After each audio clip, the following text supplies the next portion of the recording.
Master series में आप सभी का स्वागत है। और आज की इस वीडियो में हम कवर करने जा रहे हैं कि हमारे जर्नल फंक्शंस क्या होते हैं, फंक्शंस का सिंटेक्स क्या होता है, या C++ में फंक्शंस की ज़रूरत क्या होती है। तो फ्रेंड्स, आई होप आपने मेरी पिछली वीडियोस देखी होंगी क्लास से रिलेटेड, ऑब्जेक्ट से रिलेटेड। अगर आपको उससे रिलेटेड कोई भी डाउट है तो आप मुझे कमेंट सेक्शन में पूछ सकते हैं। तो friends, let us start our video कि हमारे फंक्शंस जर्नली होते क्या है।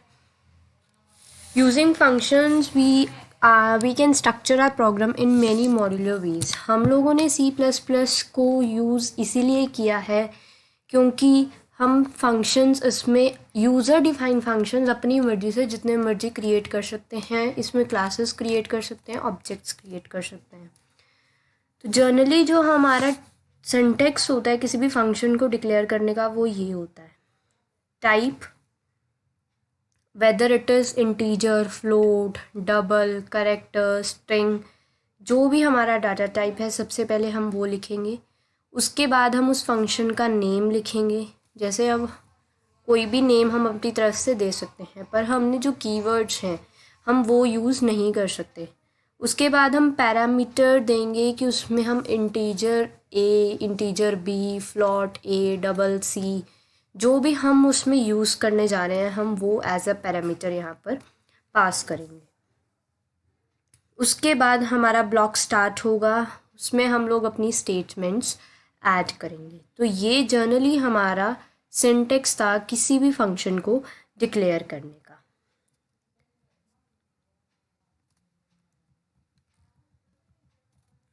अब उसमें पॉइंट्स कुछ डिस्कस कर रखे हैं। टाइप वो होगा जो हमारा डाटा टाइप होगा, जो वो फंक्शन रिटर्न करेगा। जैसे कि वो इंटीजर वैल्यू रिटर्न करने जा रहा है, या फिर डबल रिटर्न कर रहा है, करेक्टर रिटर्न कर रहा है, स्ट्रिंग रिटर्न कर रहा है, वो टाइप होगा। और जनरली आप देखेंगे बहुत सारे फंक्शंस का रिटर्न टाइप वॉइड भी होता है। वॉइड रिटर्न टाइप का होना मीन्स कि वो कुछ भी रिटर्न नहीं करेगा। नेम, उसका नेम जो हम उसको देने जा रहे हैं। पैरामीटर्स जितने भी, ज़रूरी नहीं है कि हर फंक्शन के पैरामीटर्स हों, विदाउट पैरामीटर्स भी हम लोग फंक्शन क्रिएट कर सकते हैं। जैसे इन्होंने दे रखा है एग्जाम्पल की फॉर्म में इंट एक्स, और स्टेटमेंट जहाँ पर हमारा ब्लॉक ऑफ कोड हमारा चलेगा।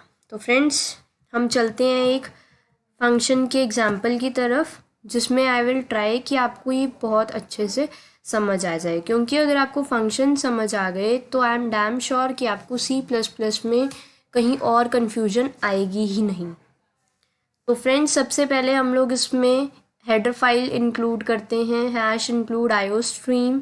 उसके बाद यूजिंग नेम स्पेस std। इन हर वर्ड की इंपॉर्टेंस मैंने आपको अपने वीडियोस में बता रखी है। अगर आपको उससे रिलेटेड कोई भी डाउट है तो आप मुझे कमेंट सेक्शन में पूछ सकते हैं। उसके बाद मैंने अपना एक फंक्शन डिक्लेयर किया है, जैसे इंटीजर। मैंने यहाँ पर इसका डाटा टाइप दिया इंटीजर, तो मतलब जो भी वैल्यू मुझे रिटर्न करेगा वो इंटीजर टाइप की होगी।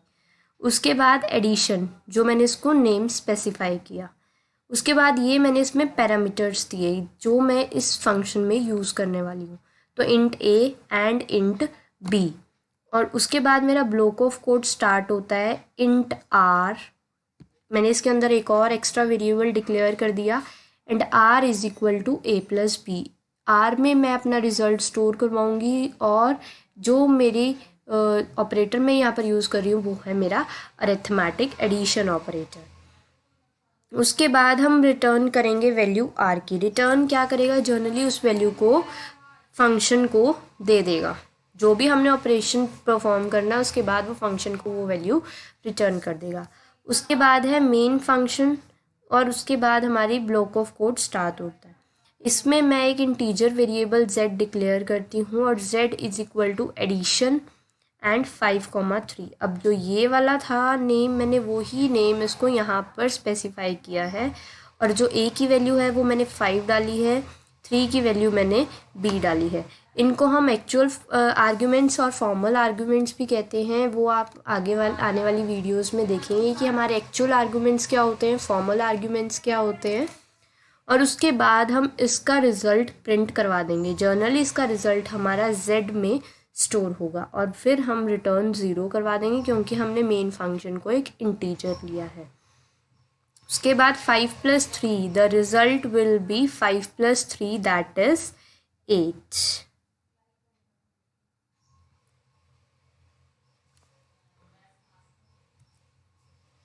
था इंटीजर और उसमें जो मैंने नेम दिया वो था एडिशन, और उसके बाद int a and int b मैंने अपने आर्ग्यूमेंट्स पास किए। और जो मैंने मेन फंक्शन में लाइन लिखी वो थी मेरी, कोई मैंने एक्स्ट्रा वेरिएबल डिक्लेयर कर दिया और ये वाला वेरिएबल का नेम एज सिमिलर रखना है आपने, और जो भी वैल्यूज़ आप यहाँ पर देंगे वो इनको असाइन होंगी। अगर बाय चांस आप यहाँ पर एक्स्ट्रा वैल्यू दे देते हैं तो कंपाइलर आपको एरर थ्रो करेगा, क्योंकि उसके पास स्पेस सिर्फ 2 के लिए है और आप वैल्यूज़ 3 के लिए दे रहे हो, तो ऑब्वियस है वो उसको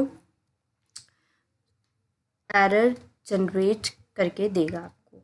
अब नेक्स्ट लाइन आती है हमारी रिटर्न आर की। रिटर्न आर क्या है, हमने देखा था कि जो हमारा कोड है उसमें हमने लिखा int r and next line में लिखा r is equal to a plus B.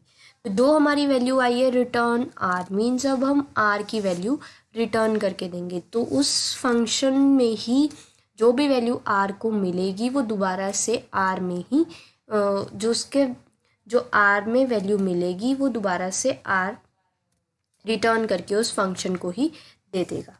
अब जैसे int a, int addition and int a plus b, तो अब z is equal to addition. अब ये जो रिटर्न आर वाली वैल्यू है वो इस फंक्शन के पास जाएगी और ये फंक्शन अब हमने यहाँ पर कॉल किया है तो वो फंक्शन ये वाली वैल्यू z को दे देगा। तो ये सारा कोड हमारा ऐसे चलता है और फिर हमारा रिज़ल्ट z डिस्प्ले हो जाएगा। तो आई होप फ्रेंड्स आपको ये वीडियो समझ आई होगी। अगर आपको इससे रिलेटेड कोई भी डाउट है तो आप मुझे कमेंट सेक्शन में पूछ सकते हैं। Thank you for watching this video. Please like, share and subscribe my video. Thank you friends.